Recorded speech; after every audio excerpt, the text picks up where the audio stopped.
here with the beautiful Miss Joyce today.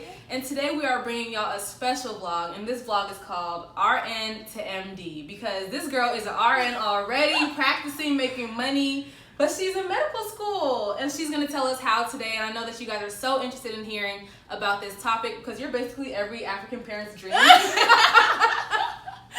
So we're going to get to talk to Joyce today, and hopefully you guys learn a lot from this interview, and enjoy it. So, Joyce, Introduce yourself. Let us know who you are. My name is Joyce. I'm Nigerian, Yoruba to be exact. I'm 24 at the moment. So tell us where you went to school for undergrad, and what were your plans going through school at first? Okay. So I went to Prairie View A&M. For undergrad. So when I first went to PV, I wanted to be a psych major because my goal is to be a psychiatrist, so I wanted to do psych.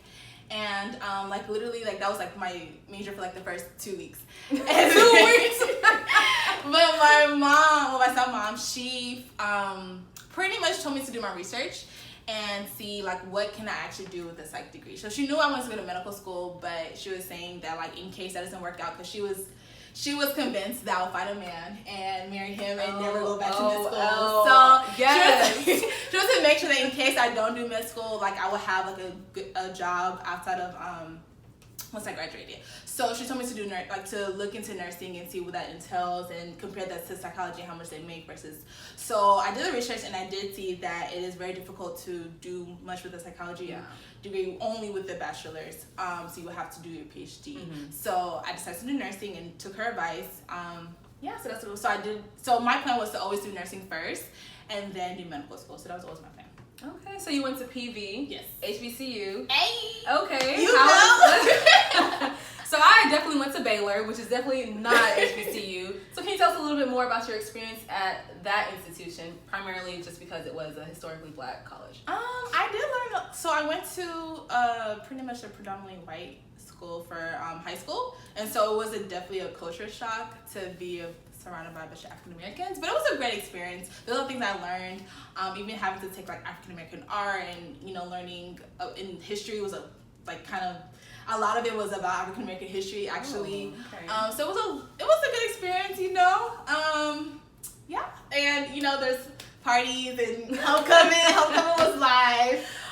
We've all heard of PV Homecoming, so we know it was live. Yes, if you're from Houston or anywhere in Texas, we've heard of PV Homecoming. Exactly. So tell us about the nursing program there and how you what it takes to get into the nursing program and what it takes to graduate and finish the nursing program. Okay, so I did it a little differently. I came into undergrad with some AP credits and some college credits already, so I was able to knock that out really. I was able to knock out the prerequisites for nursing school really quickly. So that part wasn't that as challenging. I was able to actually have a good GPA going into nursing school. So nursing school itself is very challenging, very challenging. And so thankfully, I was able to finish everything in 3 years. Okay. But I think that's what also affected my GPA graduating. And then... What do you mean it affected your GPA? The competitive GPA for medical school is 3.7 and up, right? So I graduated with 3.2. So, and I think a lot of it has to do with nursing school itself. I think I was reading somewhere where nursing school is the hardest undergraduate degree. And so that plus then trying to do it quicker. Yeah. So 3 years, was that 3 years through the all whole of undergrad? Mm-hmm. So it only took you 3 years to get your nursing degree. Mm-hmm. Oh, and that's because you came in with the AP credit. Yeah, and then I took summer school while I was in nursing school. Oh, okay, so okay, I was into the fast track program. Okay. Girl. Wow, put some respect.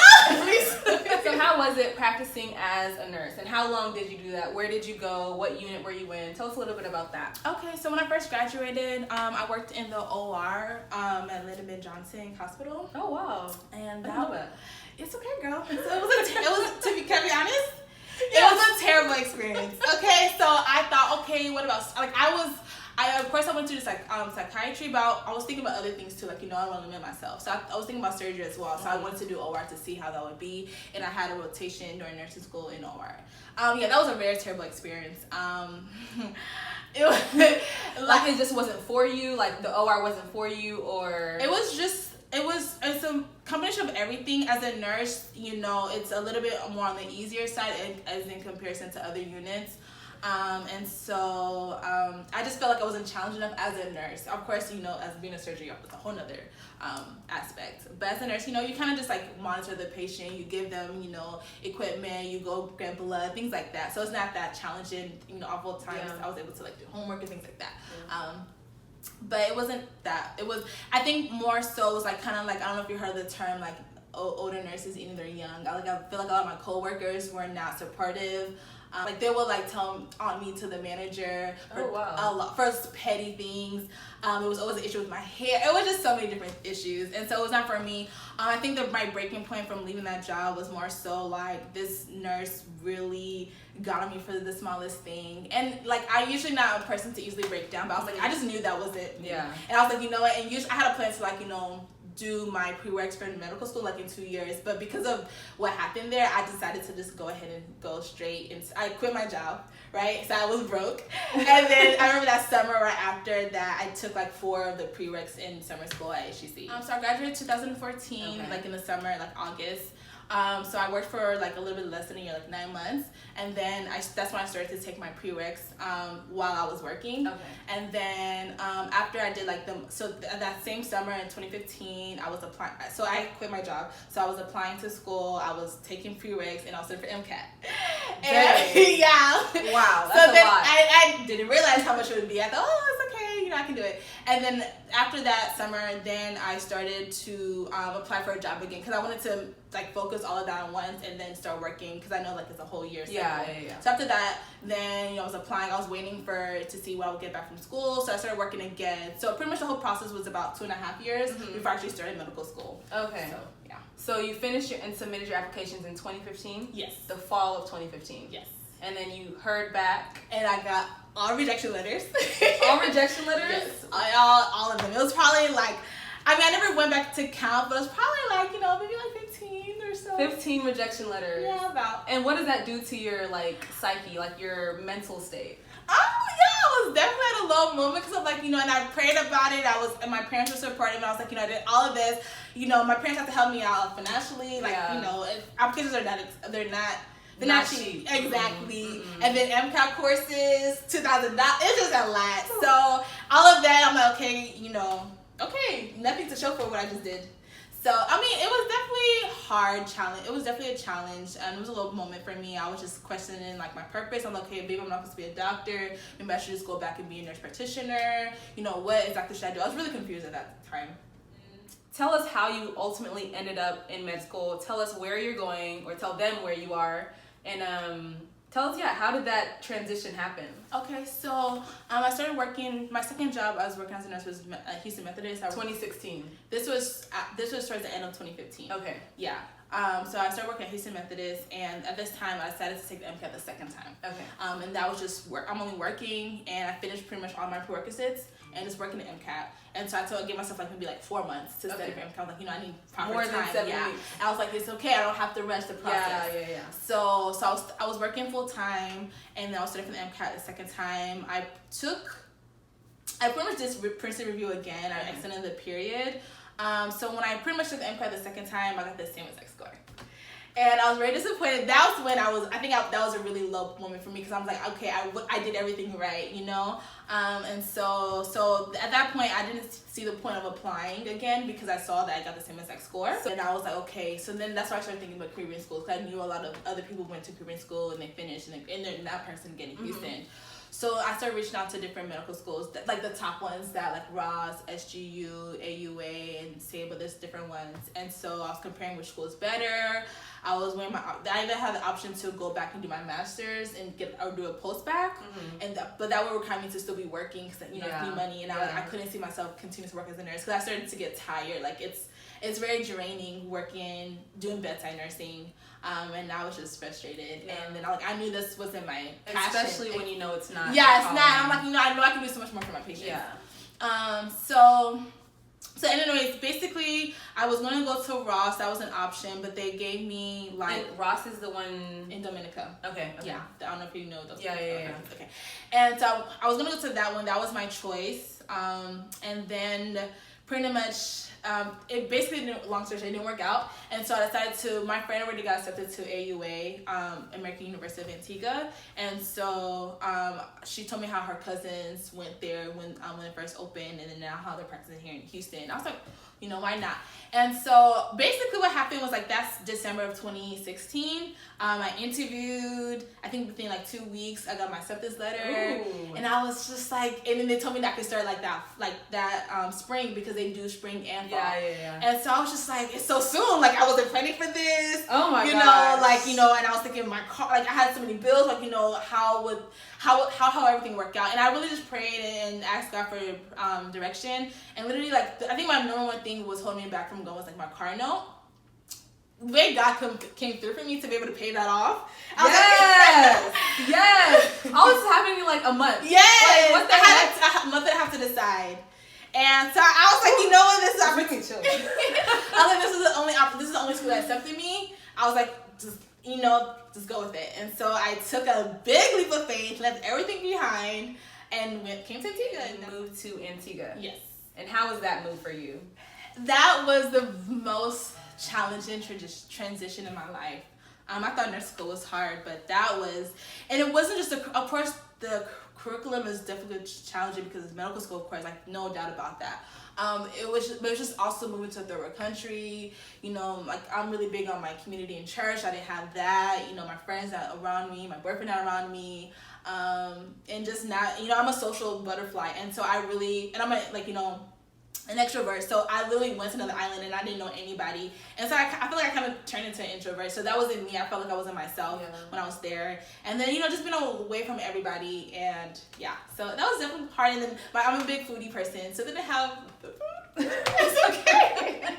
So how did you get through all that? How did you get through being an extrovert, but moving to a whole nother place where you didn't know anybody, where you were new to the land, new to the culture? How did you get through that while also having to study and having to be a medical student? Only God knows.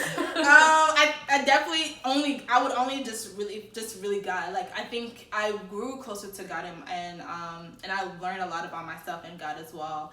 I also have, like I said, my friend who was already accepted to the program. She was my roommate, so she's also from Houston as well. Okay. So we had each other, and then I met a few people in a different Christian organizations. Yeah. So it was a lot of prayer, reading my Bible to sustain me, and also still communicating with my friends back home. And another, I guess, low moment or like a con from being on the island was just during hurricane season. I don't know if you guys remember Maria. There was like 3 hurricanes basically that came. So I remember this was fall 2017, and so during that time was crazy. Like, I literally had to evacuate and go back to Houston during that time, during the middle of the semester. So that was very crazy. Like, you're studying, all of a sudden you gotta leave and pay. Do they pay for that? Girl, no, I paid $1,500 for that ticket. Girl, not me, but my parents, thankfully. But that was expensive, and like you're leaving there as soon as you come back, and it's down. Exactly. It was. We had Hurricane Harvey. They pushed back everything. See, they didn't push back. They only push back things a week. So I have to be, while going back and forth and traveling, I had to be studying during that time. So that was very hard. And then also another issue was like my housing situation. So each semester I would move to a different house, and like each semester. Yeah, because every house is a different story. Every house is a different story, and you're paying $850 each, $850 US each. To be staying in places where there's roaches, tarantulas, geckos, ants in my toothpaste, ants on the walls, my underwear everywhere, and makeup everywhere. And then that was just one house, and we finally got out of that, and it had mold too. When the second house, this past semester, we had termites. We didn't have hot water for like the first 6 weeks. The Wi-Fi was terrible. So it's like, you pay a lot of money to be. So where do you go for comfort? Where do you go to like the school? At one point I was taking showers at the school because at least I had hot water. And it was so I can laugh about it now, but it was very frustrating at the time. I was on top of school, studying from Sunday to Sunday, dealing with that. You don't feel comfortable going home. It was a mess. It takes a special kind of student to be resilient enough to get through that, because at the first sight of an insect inside of my bedroom, girl, they were my best friends. I would have been out. Girl, I would have been out. I would have been done. Even one time, the day of I had a block exam. It was at 3:00 in the morning. Girl, I woke up feeling itchy. I was trying to study a little bit before my exam. I was feeling itchy. Like, what's going on? turn on the lights, girl, ants all under me, and I didn't even eat in the bed. I don't know where they came from. I was like, maybe I don't know, girl. I think, yeah, it's tough. Okay. Ants, hell, you were woken up by ants. Yes. Joyce, that's pretty bad. Alright, so what are the big differences that you can tell from Caribbean med schools versus U.S. med schools? So rolling the admission cycle first. Yeah, of all, definitely is. You can, but even though it's rolling admission, they still only do graduate semester a year. So like for me, I'll be in school for 4.5 years. Okay. Instead of the regular 4. Even though they accept you fall and yeah, spring. exactly. Okay. So I just have I get like some breaks in between, like studying and things like that. Okay. I think I would say a lot of the differences is like the quality of the education. Not saying that we don't get a good education, but I do think that maybe I've YouTube different professors from American schools, and when they teach different subjects, I'm like, this is what you're trying to say? Like, it'll take me like hours to learn the topic, and I'm like, you just have to say it one way. Don't worry, it still happens here too. Really? I don't know. I do a lot of self-teaching, so I don't know if you guys experience that as well. Like a lot of self-teaching. Yeah. Okay. We were forced to. Oh, okay. But not something that I like, but it was part of the new curriculum. And the testing, we have we call them blocks as well. So we have like three blocks throughout the whole semester. Okay. And so we'll have like all your so we took like 21 credits, so all your 4 classes will be on one exam. So it'll be like 120 questions. Okay. Is that similar? No, we didn't have like the whole class. When you come in with like your class, your graduating class, y'all all go through everything together. So classes aren't split up. Everything is just like different lectures scheduled for different days. But then but was it like system based like that? So for the first semester of our first year, it wasn't system based. Okay. It's just like a foundations course, and it was divided into 3 blocks. Okay. So it's supposed to be like your review of undergrad, basically. Okay. And then second semester, we got to systems based, where we started we didn't start with GI, but GI is like an example, and then we went to pulmonology and cardiology, and that's how we did it. We didn't do so that makes sense. So I think they're starting out for the new people who come. Like they're changing your curriculum. Yeah, but they didn't change mine because I was the last class. Okay. So I think I do one pro for I guess us and compared to you guys would be like I guess it forces you to review a lot. Because I think another thing that I noticed with American schools is just that I think that of course it's harder to get into American school as opposed to Caribbean school, but I think it's a little bit harder to stay into a Caribbean school because if you fail a class, at least in my school, you have to repeat the whole semester. So okay. And if you still fail again, that's it. You're out the program. And and then I know this past semester, because of the new curriculum, if you fail the semester, you go back all the way to your first semester. So you pretty much repeat the whole year. So it's very challenging. And then in comparison to American schools, I've heard there's a lot of grace. So if you don't pass the class or you don't pass a course or an exam, they work with you to see what's going on, and they can. I still feel like you can fail, here and there, and you'll be okay. Versus there, you fail, you have one chance and that's it. So how do you feel like being an RN and working as an RN prepared you better or worse? I don't see how it would be worse, but how do you feel like being an RN first prepared you for med school? There is a downside to it. So because I did nursing as my undergraduate, I didn't have a strong biology background or biochemistry. So I remember my first semester where it was all the foundations. It's all bio, and it was very difficult for me because I'm not used to that. So that was challenging so I actually felt like I was at a disadvantage at the beginning. But now that I'm learning pathophysiology, pharmacology, micro, things like that, things I've been introduced to, I do feel like as a nurse, you kind of learn these things at kind of a surface level. You understand the disease a little bit, then you kind of know the signs and symptoms, but you don't really understand why you see those signs and symptoms. So I don't really think of it much as an advantage right now. I think it will be more an advantage when you get to clinical years, dealing with patients. I'm not scared of patients. I'm not scared to do different procedures on them, things like that. So, and I think we also have intro to clinical medicine. So where you do your OSCE, your head to toe assessment. Oh, you're gonna be good at that. That is one class that's not as challenging for me. But that's about it.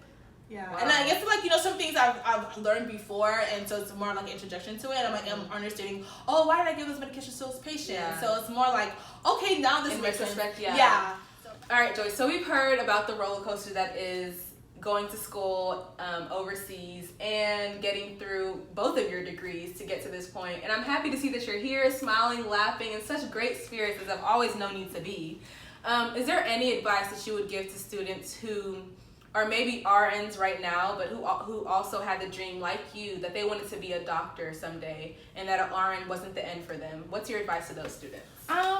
Go for it. Please do not settle. I'm not saying that nursing is settling or being a nurse practitioner. By no means. Yeah, and I'm not. You can even get your DNP, doctorate in nurse. I'm not saying that's selling at all. I really think if you're passionate about it, go for it. Do not stop. I know people have. I go to school with single mothers. I go to school with grandparents, things like that. So do not think it's never do not ever think it's too late for you. I would say that do your research. You don't have to do Caribbean. You can just, I think a lot of things like patience and taking the time to go through things slowly. So you can still be working and taking your pre-works, and you can still, you can still get a master's if you want, or you can just take you don't have to get your master's or actually have a degree that says, oh, you took all these classes. You can just take them. And then just take your time with studying for MCAT. Make sure you learn the material well, so that when MCAT comes, it's not, you have to teach yourself all over again kind of thing. So I would just say patience and just do your research to see what schools you want to go to, what do they look for, like as for like GPA, what is their average student GPA, MCAT score, things like that. And take your time. I would definitely say going to Caribbean should be your last resort. And I think that, one thing about Caribbean school, you can still become an MD, you know what I'm saying? So they give you opportunity like some other schools, but I do think that you shouldn't rush into Caribbean school. Like, make sure you take your time, let that be the last option. That would be my advice. And go for it, please, go for it. We need more doctors. I definitely like what you say about that you go to school with moms and grandmas and people from all different walks of life, and it's the same where I'm at as well. Oh, wow. So you should definitely go for it. No matter where you are, if you're passionate about it, go for it. Don't let anybody tell you that you can't. Don't let location stop you. If you're really passionate about it, you will get through ants and rotating, as this girl has. And you're going to be that psychiatrist. Like, Amen. I claim it. Yes. Amen. Joyce, I want to thank you so much for being a part of this interview, for being on Black Girl White Coat. I know you guys love her shirt. So many people have asked me if I'm going to bring this shirt back. You should. I will bring it back, but first, these shirts have to be sold out. So, if you would just go to blackgirlwhitecoat.org/shop, you will be directed straight to the links to order your representation t-shirts as soon as you can. I would greatly appreciate it. Like I said before, all profits and all proceeds are going to a scholarship that I want to start. So I want to start a scholarship that's hopefully going to be annual, but I was hoping to have it already done and out by now, like the applications, but not yet. I'm busy and life gets in the way of that. But yeah, exactly. So soon I will have that scholarship up and running, but it all comes from y'all's support, and y'all's support comes from buying these t-shirts. So if you would, please go visit the website. Joyce, thank you again. And thank y'all for watching another episode of Black Girl White Coats.